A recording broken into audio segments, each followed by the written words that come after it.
नमस्कार, मैं GRS news के लिए गिरीश सिकरवार। आज के इस ब्लॉग में मैं बात करूंगा सुप्रीम कोर्ट के उन निर्णयों की जिन निर्णयों ने न सिर्फ न्याय की दिशा में एक मील का पत्थर स्थापित किया है, बल्कि आम जनता के मन में भी यह भावना भर दी है कि चाहे जितना साधन संपन्न अपराधी हो, भले ही सरकार उसके पक्ष में खड़ी हो, लेकिन कानून के हाथ, न्याय के हाथ उसकी गर्दन दबोचने के लिए तैयार रहते हैं।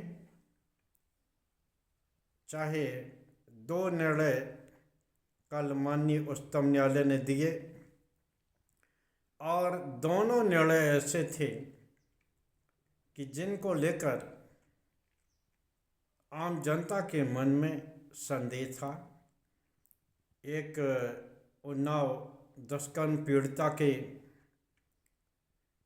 आरोपी विधायक कुलदीप सिंह सेंगर की सजा को निलंबित करने पर माननीय उच्चतम न्यायालय ने रोक लगाई।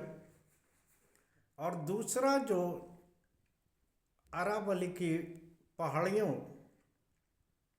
में खनन की जो प्रक्रिया शुरू करने की दिशा में सरकार आगे बढ़ रही थी, उस पर भी माननीय उच्चतम न्यायालय ने रोक लगाई। अरावली की पहाड़ियाँ निश्चित तौर पर एक कवच का काम करती हैं, लेकिन जब वही सरकार के लिए आमदनी का जरिया बन जाए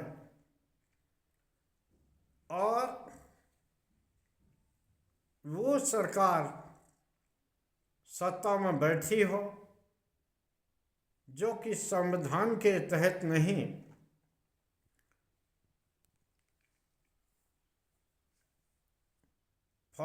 बी पीपल फॉर पीपल नहीं, बल्कि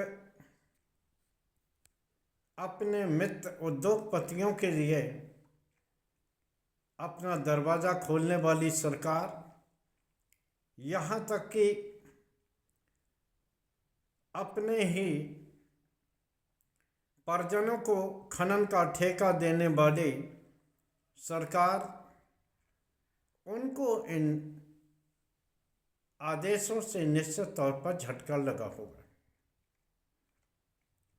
उन्नाव के आरोपी को लेकर इस प्रकार से मीडिया में सवाल खड़े किए जा रहे हैं।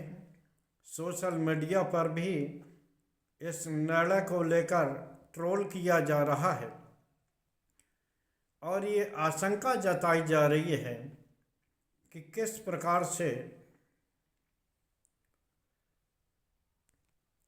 माननीय सुप्रीम कोर्ट ने मानवीय नियमों का पालन नहीं किया। ये वही लोग हैं जिन्होंने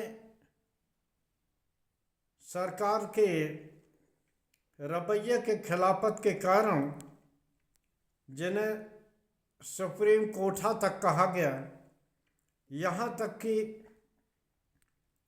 तत्कालीन मुख्य न्यायाधीश को देश में दंगा फैलाने के लिए दोषी भी ठहराने का प्रयास एक साधारण व्यक्ति नहीं, बल्कि बीजेपी के सांसद द्वारा किया गया। आज वही भारतीय जनता पार्टी का इकोसिस्टम उन दुष्कर्मियों के साथ खड़ा है, जैसा कि वो एक समय पहलवान बेटियों के आरोपी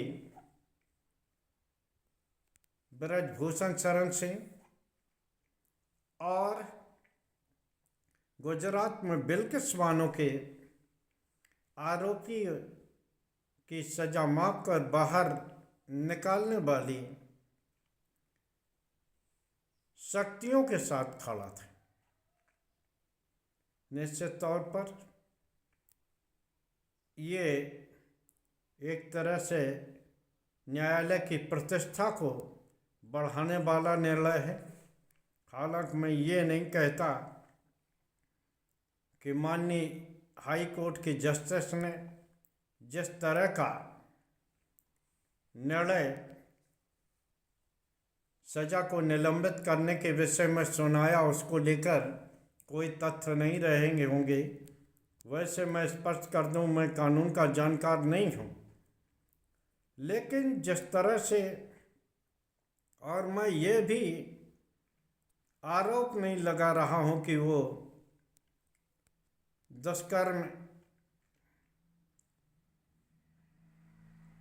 विधायक ने ही किए होंगे या न किए होंगे, क्योंकि इस समय में अभी सुनवाई जारी है। लेकिन चूंकि वो एक अभियुक्त की श्रेणी में आ चुके हैं और वो सजा भी काट चुके,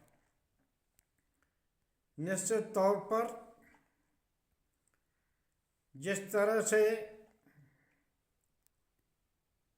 दुष्कर्म पीड़िता के परिवारजनों को एक एक करके मारा गया, यहाँ तक कि उन्हें सहायता देने वाले परिवारजन, यहाँ तक कि वकील तक के साथ अत्याचार हुआ, उनको अपनी जान खोनी पड़ी। दुष्कर्म पीड़िता के इस आरोप में भी दम दिखाई देता है कि अगर यही सब चलता रहा तो उसके पति की जान को भी खतरा हो सकता है।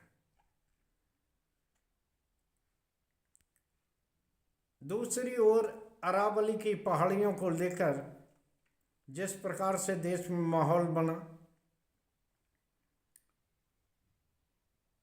जिस प्रकार से सरकार एक पेड़ मां के नाम करने की दिशा में आगे बढ़ी, पर्यावरण के संरक्षण को लिए एक बड़ा ये कदम माना गया, लेकिन दूसरी ओर खनन और विकास की अवधारणा को लेकर जिस प्रकार जंगलों को उजाड़ा गया और काटा गया,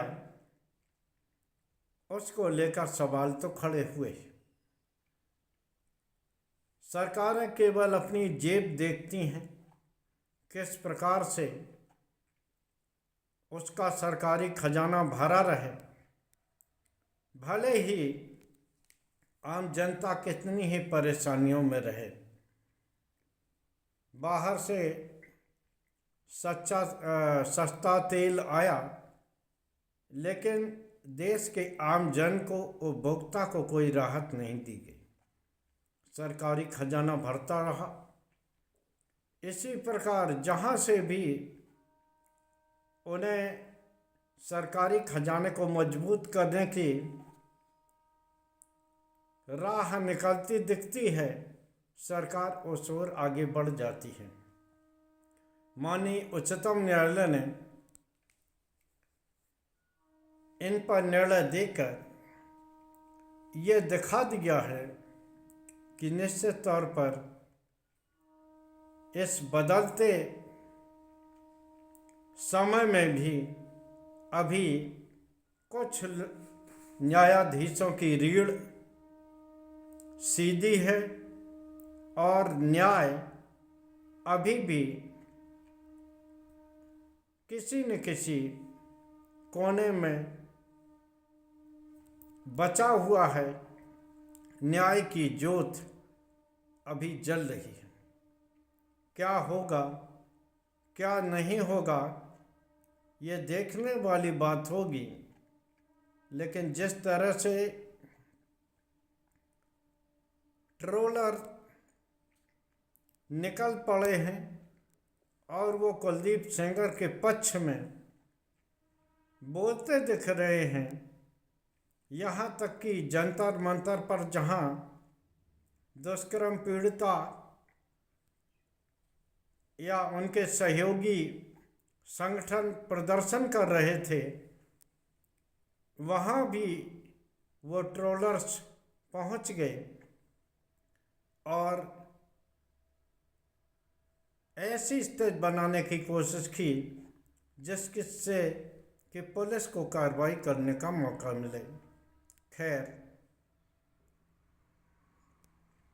क्या सही हुआ क्या गलत हुआ, ये सब बात आप लोगों के ऊपर छोड़ते हुए मैं अपना ब्लॉग यहीं ख़त्म करता हूँ। जय हिंद, जय भारत। कल फिर किसी नए मुद्दे पर आपके साथ जुड़ने का प्रयास करूँगा। जय हिंद।